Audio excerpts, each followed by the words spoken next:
ఎన్నికలు సమీపిస్తుండటంతో దేశంలో రాజకీయ వేడి మరింత పెరిగింది. ఈసారి ఎన్డీఏ ఇండి కూటమి మధ్య ఎన్నికల హోరాహోరీ సాగనుందా?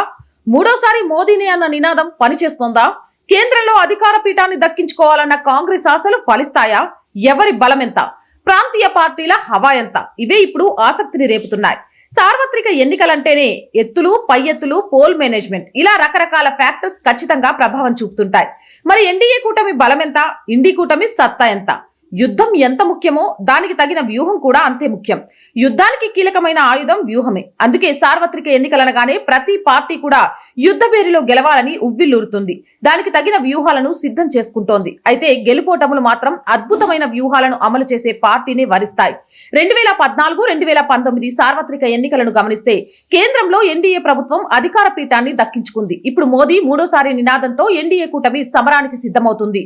దేశంలోని పలు రాష్ట్రాల్లో ఉన్న ప్రాంతీయ పార్టీలు, ముఖ్యంగా యాంటీ మోదీ నినాదం ఎన్డీఏతర పక్షాలను కూడగట్టిన కాంగ్రెస్ ఇండి కూటమి పేరుతో విపక్ష అలయన్స్ ని ఏర్పాటు చేయగలిగింది. అయితే ఇండి కూటమి నుంచి నితీష్ కుమార్ జేడీయూ పార్టీ బయటకు రావడం, తిరిగి ఎన్డీఏ కూటమితో దోస్తీ కట్టడం సహా ఈ మధ్య చోటు చేసుకున్న పరిణామాలు మరోసారి దేశ రాజకీయాలపై పలు రకాల ఆసక్తికర విశ్లేషణలు, అంచనాలను తెరపైకి తెస్తున్నాయి. 10 ఏళ్ల తర్వాత ఇండి కూటమి పేరుతో కాంగ్రెస్ మళ్లీ ఢిల్లీలో చక్రం తిప్పాలని చేస్తున్న ప్రయత్నాలకు ఇప్పుడు ఎన్డీఏ కూటమి గండి కొట్టుతుందని రాజకీయ విశ్లేషకులు అభిప్రాయపడుతున్నారు. దానికి రకరకాల కారణాలను చూపుతున్నారు. ప్రధానంగా కాంగ్రెస్ చేస్తున్న తప్పిదాలే ఇందుకు కారణమంటున్నారు. ఎన్నికల సమరాశంకం పూరించి యుద్ధానికి సిద్ధమయ్యే వ్యూహ రచనలో కాంగ్రెస్ వెనుకబడుతోందన్న వాదనలు వినిపిస్తున్నాయి. దేశవ్యాప్తంగా జాతీయ పార్టీలు, ప్రాంతీయ పార్టీలన్నీ ఎలక్షన్ ప్లాన్ లో ఉంటే రాహుల్ మాత్రం భారత్ న్యాయ యాత్రలో బిజీగా ఉన్నారు. దీంతో ఏఐసీసీ హెడ్ క్వార్టర్స్ ఖాళీగా కనబడుతోంది.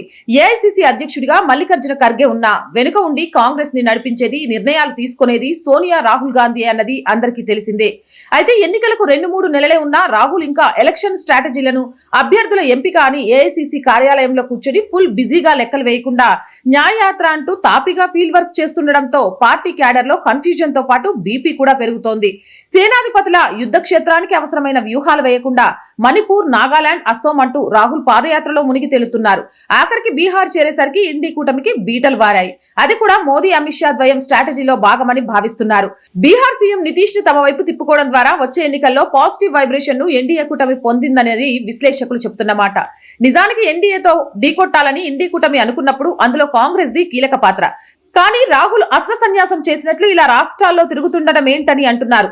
వాస్తవానికి ఇండి కూటమిని మరింత బలోపేతం చేసే దిశగా రాహుల్, ఇతర కాంగ్రెస్ సీనియర్లు శ్రద్ధ పెట్టి ఉంటే బీహార్ సీఎం నితీష్ లాంటి వారు అలయన్స్ నుంచి అసలు బయటకు వచ్చేవారు కాదు.